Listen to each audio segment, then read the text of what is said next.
Hi everyone, நான் ஆனந்த். போன வீடியோவில் basic principles of facade part 1 video பார்த்தோம். அந்த வீடியோ பார்க்காதவங்க ஐ பட்டனில் லிங்க் கொடுத்துருக்கேன், பார்க்காதவங்க பார்த்துக்கோங்க. இந்த வீடியோவில் அதோட கண்டினியூ பார்ட்டாக பேசிக் பிரின்சிபல்ஸ் ஆஃப் ஃபெசாட் பார்ட் 2 பார்க்க போகிறோம். ஒரு சின்ன அப்டேட், வாட்ஸ்அப்பில் ஆனந்த் ஃபெசாட் இன் தமிழ்னு ஒரு சேனல் க்ரியேட் பண்ணியிருக்கோம். அந்த டிஸ்கிரிப்ஷனில் லிங்க் இருக்கும், ஃபாலோ பண்ணாதவங்க ஃபாலோ பண்ணிக்கோங்க. நான் போடுற வீடியோஸு அந்த சேனல் மூலயமா உங்களுக்கு டெய்லி அப்டேட் ஆகிட்டே வரும். வாங்க வீடியோக்குள்ளே போகலாம். இந்த வீடியோவில் basics principles of facade part 2 பார்க்க போகிறோம். இந்த வீடியோவில் ஒரு 5 டாபிக் கவர் பண்ணியிருக்கேன். First, transformation of the material. இது வரைக்கும் என்னென்ன மெட்டீரியல் ஃபெசாட் சிஸ்டமில் யூஸ் பண்ணியிருக்காங்க, அது எப்படி டிரான்ஸ்ஃபார்ம் ஆச்சுன்னு விஷயங்களை பார்க்க போகிறோம். Second, how to select a good material in facade, material choosing aspects பற்றி பார்க்க போகிறோம்.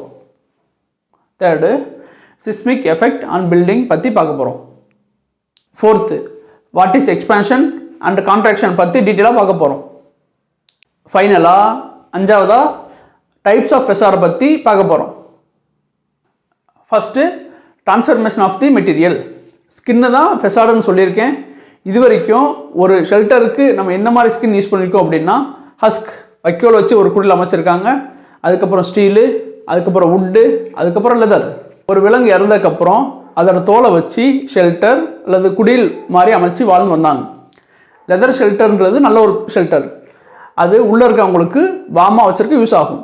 அதுக்கப்புறம் ஃபெசாடில் பேப்பரையும் ஸ்கின்னாக யூஸ் பண்ணியிருக்காங்க. அதுக்கப்புறம் ஸ்டோன்ஸு, அதுக்கப்புறம் செராமிக் டைல்ஸு, அதுக்கப்புறம் தான் மெட்டீரியலுக்குள்ளே போகிறாங்க. மெட்டலில் எந்த மாதிரி மெட்டல் யூஸ் பண்ணாங்க அப்படின்னா, அலுமினியம், அடுத்து யூபிவிசி, அடுத்து SS materials, brass, copper, glass, gold கூட வச்சு ஃபெசாட் பண்ணியிருக்காங்க. ஃபைனலாக வந்து பார்த்திங்க அப்படின்னா டைட்டானியம் வச்சு கூட பில்டிங்ஸில் இருக்குது. கிளாஸை பற்றி ஒரு இன்ட்ரெஸ்டிங் ஸ்டோரி இருக்குது. கிளாஸு தான் இருக்கிறதுலே பெஸ்ட்டு. கிளாஸ் வந்து கம்யூனிகேஷனுக்கு ஒரு இம்பார்ட்டன்ட் ரோல் ப்ளே பண்ணுது. மக்கள் வெளி உலகத்தோட கிளாஸ் மூலயமா கம்யூனிகேஷன் பண்ணுறாங்க. கிளாஸ் வழியாக வெளி உலகத்தை பார்க்க முடியும். Why? Because it is transparent. ஒரு பெட்டிக்கடைக்காரங்க அவங்கக்கிட்ட என்னென்ன சாக்லேட்ஸ் இருக்குன்றத ஒரு கண்ணாடி ஜாடியில் வச்சுருப்பாங்க. சாக்லேட்ஸோ பிஸ்கெட்ஸோ அந்த மாதிரி. அதை பார்த்துட்டு நமக்கு என்னென்ன வேணுமோ அதை வாங்கிக்கிறோம். சரிங்களா? அதே மாதிரி தான் ஒரு பைக் ஷோரூம்காரங்க பைக் ஷோரூமில் இருக்க அவங்ககிட்ட என்னென்ன பைக்ஸ் இருக்குன்றதை டிஸ்பிளே பண்ணுறதுக்கு ஒரு 2 மீட்டர் அளவுக்கான கிளாஸு வச்சுருப்பாங்க. அப்போனா எந்த வித டிஸ்டர்பன்ஸ் இல்லாமல் வெளியே இருந்து அல்லது ரோட்டில் இருந்து பில்டிங்ஸே பார்க்க முடியும், என்னென்ன பைக்ஸ் இருக்குது அப்படின்னு கிளியர் விஷன் கிடைக்கும். அதுக்கப்புறம் வந்து பார்த்திங்க அப்படின்னா கிளாஸ் ஷோரூம் வந்து பார்த்திங்கன்னா ஒரு கிளாஸை கிளியராக பார்க்கறதுக்கு வந்து ஒரு 4 மீட்டர் அளவுக்கான கிளாஸு தேவைப்பட்டுச்சு. அந்த மாதிரி தான் அந்த கிளாஸுன்றது ஒரு கம்யூனிகேஷனுக்கு பெரிய ஹெல்ப்பாக இருக்குது. உள்ளே இருக்கிறத டிஸ்பிளே பண்ணுறது மூலியமாகவும் நம்ம வெளியே இருந்து அதே சேம் டைம் உள்ளே என்னென்ன இருக்குதுன்றதை பார்க்க முடிய அளவுக்கு இருக்குது. பட் இதுதான் கிளாஸ் வந்து ஒரு கம்யூனிகேஷனுக்கு பெஸ்ட்டாக இருக்குது. Second, how to select a good material in facade, material choosing aspects. இது வரைக்கும் டைப்ஸ் ஆஃப் மெட்டீரியல் பார்த்தோம், என்னென்ன மெட்டீரியல் யூஸ் பண்ணாங்கன்றதெல்லாம் பார்த்தோம். இப்போ ஒரு மெட்டீரியல் சூஸ் பண்ணுறதுக்கு என்னென்ன விஷயங்கள் பார்க்கணும் அப்படின்றத டீட்டெயிலாக பார்க்க போகிறோம். ஃபஸ்ட்டு, ஸ்ட்ராங்காக இருக்கணும். செகண்டு, மேலபிள், ஈஸியாக அது தயாரிக்க மாதிரி இருக்கணும், அது கிடைக்கிற மாதிரி இருக்கணும். தேர்ட் வந்து பார்த்திங்கன்னா ஈஸி டு மிஷின், அது ஈஸியாக கட்டிங்கோ மிஷினிங்கோ அல்லது பெண்டிங்கோ அந்த மாதிரி பண்ணுற மாதிரி இருக்கணும். Fourth, strong, same time less weight. ஒரு பொருள் எவ்வளோக்கு எவ்வளோ ஸ்ட்ராங்காக இருக்குதோ அதே நேரத்தில் லெஸ் வெயிட்டாகவும் இருக்கணும், அது ரொம்ப முக்கியம். ஒரு பில்டிங்க்கு தேவையில்லாத வெயிட்டு நம்ம என்ன செய்யணும், ஆட் பண்ணக்கூடாது. அஞ்சாவது, குட் கண்டக்டர், என்வரான்மெண்ட்டுக்கு ஏற்ற மாதிரி இருக்கணும். சிக்ஸ்த்து, எக்ஸ்பெண்டபிள் ஆகிறதுக்கு தகுந்து இருக்கணும். செவன்த்து, கரப்ஷன் ரெசிஸ்டன்ஸ், அது துருப்பிடிக்காத அளவுக்கு இருக்கணும்.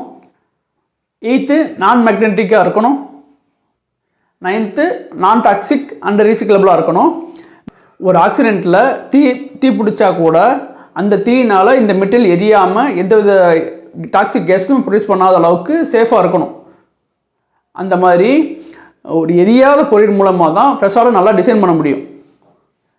அதே மாதிரி சேம் டைம் ரீசைக்கிளபிளாக இருக்கணும். ரீசைக்கிளபிள்னு பார்த்திங்கன்னா எல்லா பொருளும் ஒரு கட்டத்தில் எண்டாயிரும், முடிஞ்சிடும், காலியாக போயிடும். அதுக்கு என்ன செய்யணும்னா அது ரீசைக்கிள் பண்ணுற மாதிரி இருக்கணும். ரீயூஸ் ஒரு யூஸ் பண்ணிட்டோம் பர்டிகுலர் இயர்ஸ் 25 இயர்ஸுக்கு அப்புறம் வந்து பார்த்திங்கன்னா அதை ரீமேனுஃபேக்சரிங் பண்ணுற அளவுக்கு அது யூஸ் பண்ணுற மாதிரி இருக்கணும். ஏன்னா கிளாஸை ரீசைக்கிள் பண்ண முடியும், அலுமினியம் ரீசைக்கிள் பண்ண முடியும், நவடேஸ் பிளாஸ்டிக்கை கூட ரீசைக்கிள் பண்ண முடியும். அந்த மாதிரி மேக்ஸிமம் ரீசைக்கிளபிளாக இருக்கணும். அதான் என்விரான்மெண்ட்டுக்கு நல்ல பெஸ்ட்டாக இருக்கும். Third, seismic effect on the building. இந்த சிஸ்மிக்னு சொல்கிறோம் அப்படின்னா என்னன்னு பார்த்தீங்க அப்படின்னா, சிஸ்மிக்ன்றது பூகம்பம்.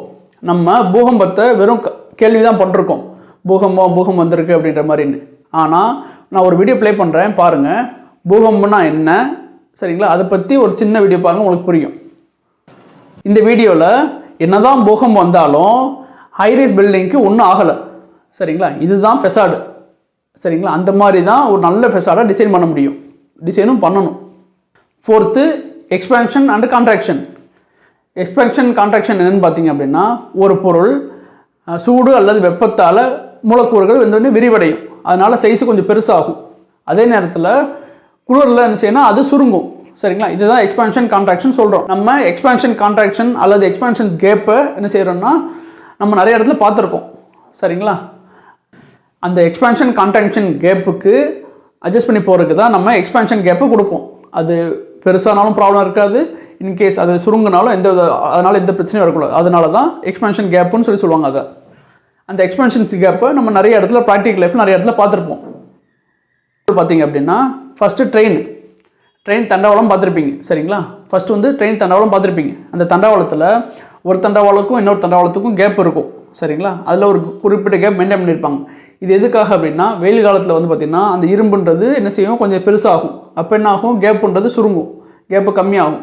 அதே நேரத்தில் குளிர் காலத்தில் வந்து கொஞ்சம் பெருசாகும், கேப்பு கொஞ்சம் அதிகமாக ஃபார்ம் ஆகும். அதனால் அதை கன்சிடர் பண்ணி தான் அந்த கேப்பை ஃபார்ம் பண்ணியிருப்பாங்க. ஒருவேளை நம்ம அந்த கேப் எதுவுமே கொடுக்காமல் இருந்தால் என்னன்னா, உதாரணத்துக்கு டச் பண்ணி வச்சுருந்தோம்னா என்னன்னா, வெயில் காலத்தில் வந்து பார்த்திங்க அப்படின்னா அந்த கேப்பே இல்லாமல் இருந்துச்சுன்னா அந்த பொருள் என்ன விரிவடையும். இப்படி விரிவடையும் என்ன ஆகும், அந்த தண்டவாளம் வந்து பார்த்திங்கன்னா அந்த ஒன்றோட ஒன்று மோதி அப்படியே கொலாப்ஸ் ஆயிரும்.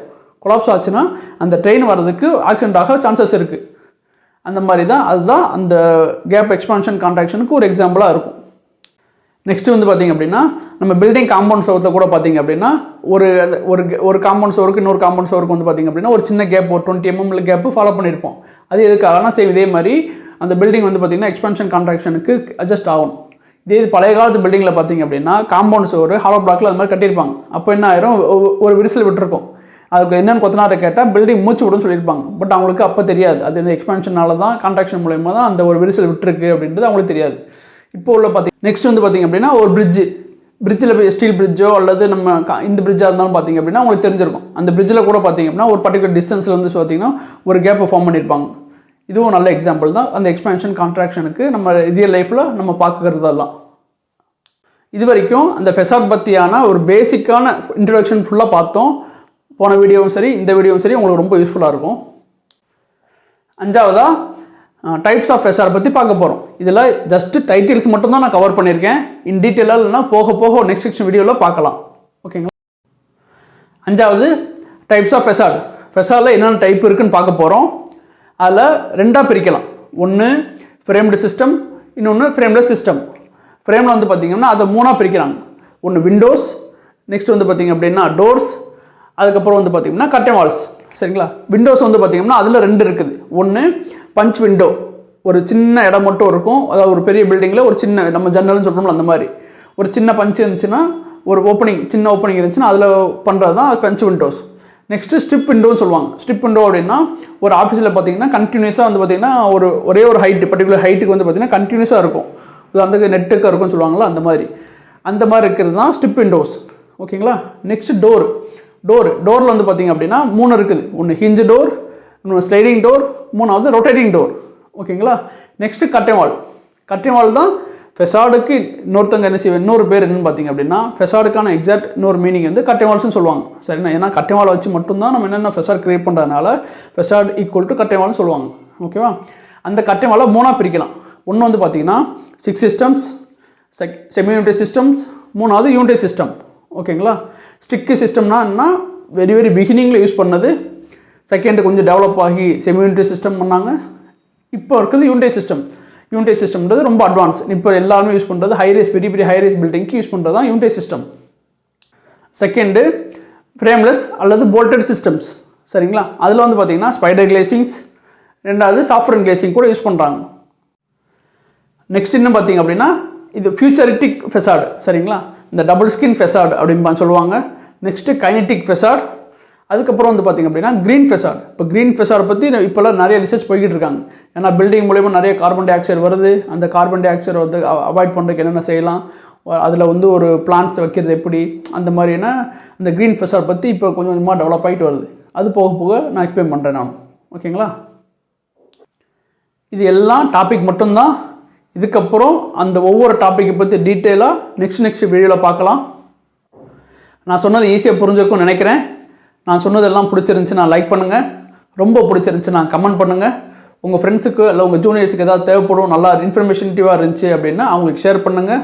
சரிங்களா? அதே நேரத்தில் நான் போடுற வீடியோவுக்கு உங்களுக்கு கிடைக்கும்னா சப்ஸ்கிரைப் பண்ணிக்கோங்க. நான் போடுற வீடியோ ஒன்று உங்களுக்கு ஈஸியாக நான் போடுற டைம் உங்களுக்கு இண்டிகேட் ஆகணும் அப்படின்னா டிஸ்கிரிப்ஷனில் ஆனந்த் ஃபெசாட் இன் தமிழ்னு வாட்ஸ்அப் சேனல் க்ரியேட் பண்ணியிருக்கேன். அதை நீங்கள் ஃபாலோ பண்ணிக்கோங்க. நான் போடுற வீடியோ உங்களுக்கு அந்த சேனல் மூலயமா நான் அப்டேட் பண்ணிகிட்டே இருப்பேன். உங்களுக்கு அது ஈஸியாக கிடச்சிக்கிட்டே இருக்கும். என்னென்ன வீடியோஸ் போட்டாலும், ஷார்ட்ஸ் போட்டாலும் சரி, ஃபுல் வீடியோ போட்டாலும் உங்களுக்கு அது ஈஸியாக கிடச்சிக்கிட்டே இருக்கும்.